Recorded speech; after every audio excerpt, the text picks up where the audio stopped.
રણના રેતમાં લખાયેલી છે એક એવી ગાથા જે માત્ર ઇતિહાસ નથી, એ છે ભારતના જવાનોની શૌર્ય ગાથા. કચ્છની ભારત-પાક સરહદે સરદાર પોસ્ટ, એક એવું સ્થાન જ્યાં 1965માં માત્ર 150 જવાનો સામે 3000થી વધુ દુશ્મન સૈનિકો ઊભા હતા. ચારે બાજુથી ઘેરાયેલા, પરિસ્થિતિ અસંભવ જેવી, પણ દિલમાં માત્ર એક જ સંકલ્પ, 1 ઇંચ જમીન પણ નહીં આપીએ. CRPFના જવાનો એ દિવસે માત્ર લડ્યા નહીં, પરંતુ ઇતિહાસ રચ્યો.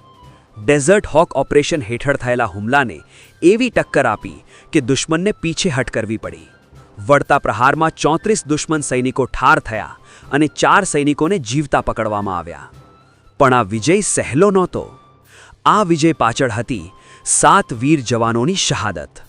આજે દર વર્ષે 9 એપ્રિલે CRPF દ્વારા સરદાર પોસ્ટ પર આ વીર શહીદોને શ્રદ્ધાંજલિ અર્પણ કરવામાં આવે છે. બેન્ડની ધૂન સાથે, નમ આંખો અને ગર્વભર્યા દિલ સાથે ભારત પોતાના વીર સપૂતોને યાદ કરે છે. શૌર્ય દિવસ આપણને એક જ પાઠ શીખવે છે: હાર ત્યારે જ થાય જ્યારે આપણે મનથી હારી જઈએ.